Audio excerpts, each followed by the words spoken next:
Alright everyone, I'm here to give you my WWE Friday Night Smackdown review for November 7th, 2014.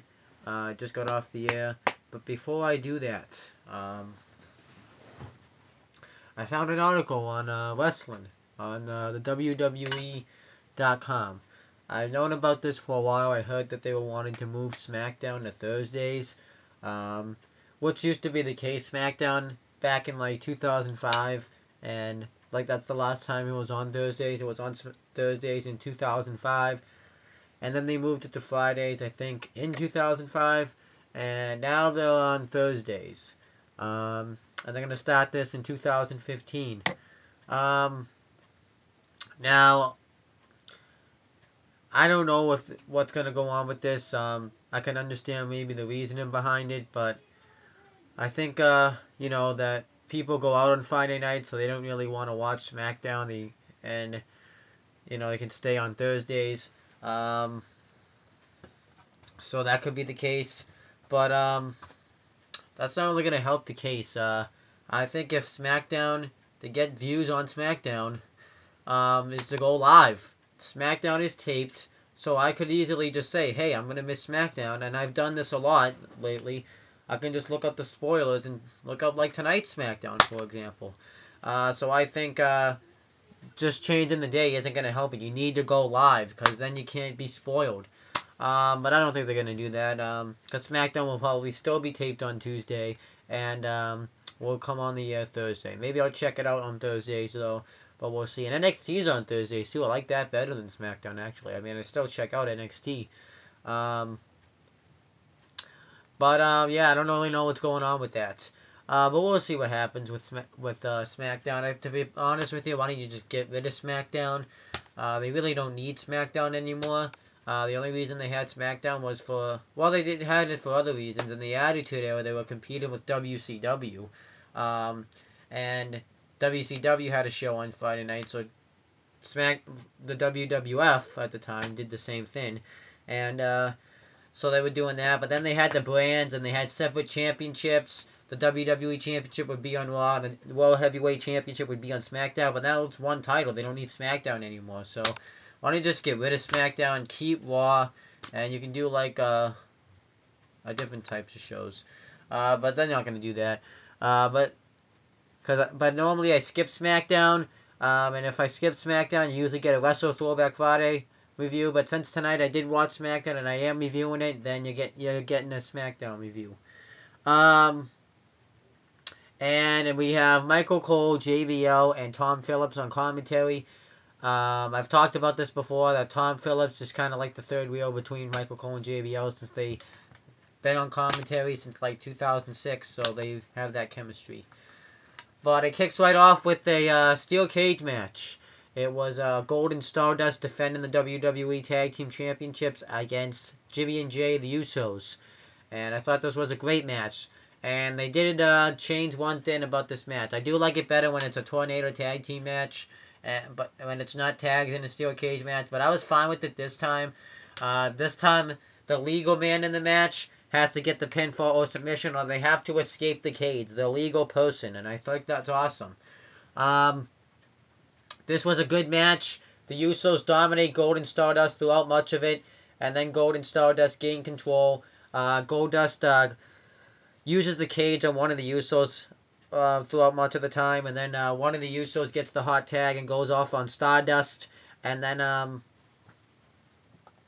they try to escape the cage, but he fails. And then one of the Usos went off the top and did like a whisper in the wind type of move to Goldust. And then everyone just comes in the ring everyone just comes in the ring, and starts fighting.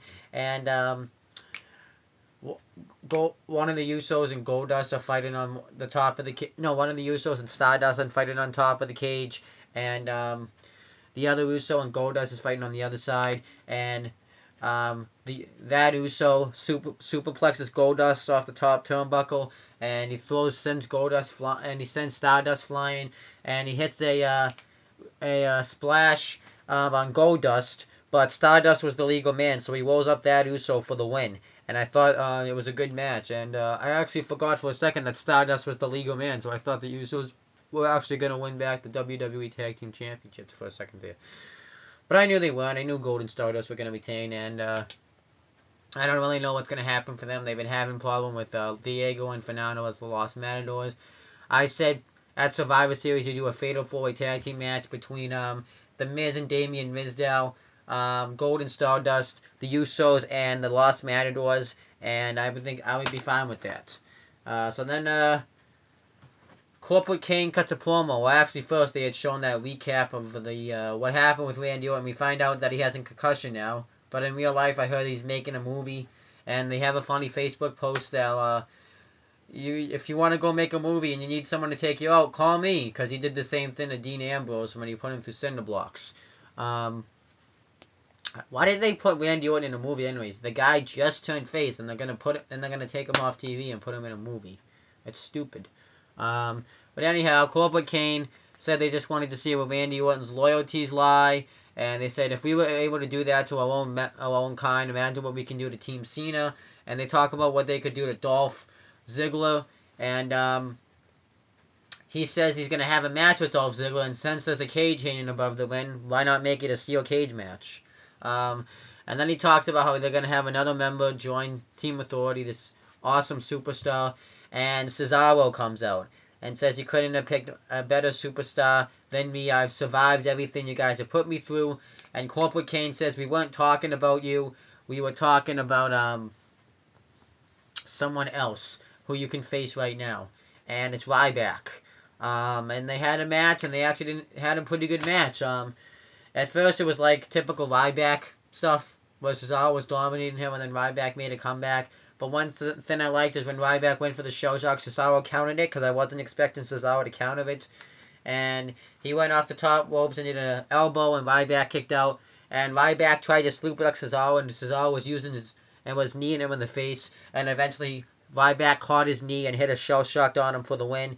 And I guess Corporate Kane went to make a deal with Ryback, but he just walked out before he could. And I have a feeling Ryback instead is going to join Team Cena, not Team Authority.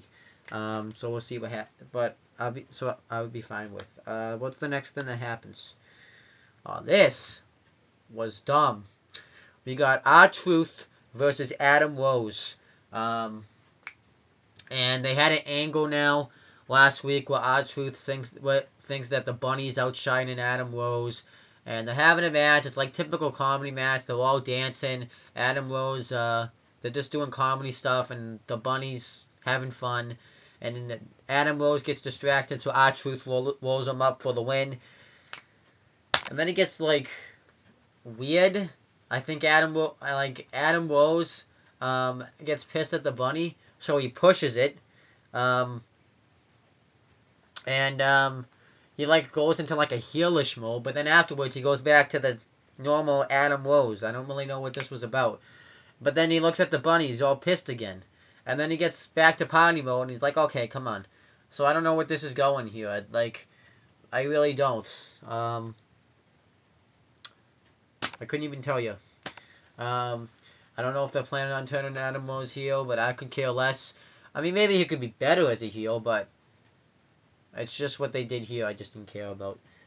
So then we get the Peep Show with Dean Ambrose, which is hosted by Christian.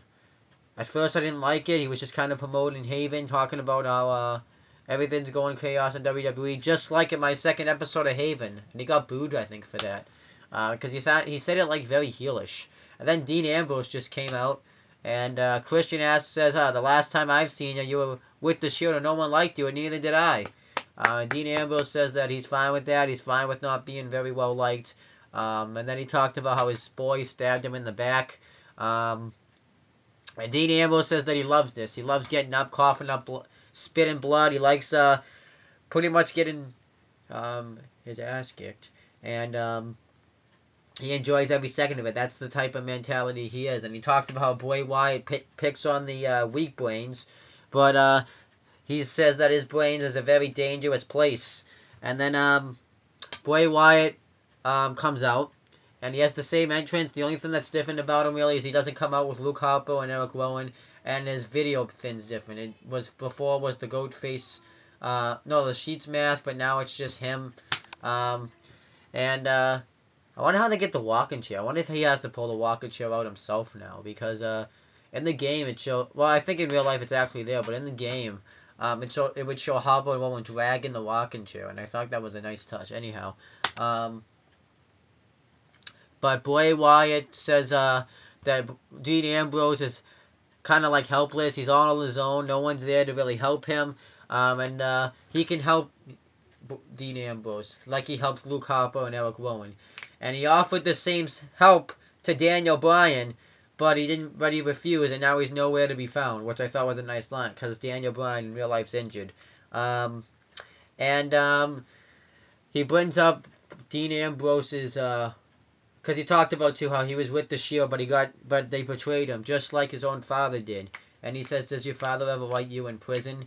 Which I thought was a nice line. So Dean Ambrose gets pissed and walks up the ramp, and then Bray Wyatt's thing comes up, and he vanishes like he did on Raw, and I was like, that was the same stuff. But then Bray Wyatt's right behind him, and he says, "Run." And then his thing goes up again, and this time he vanishes, and it freaks out Dean Ambrose. So I thought that was awesome.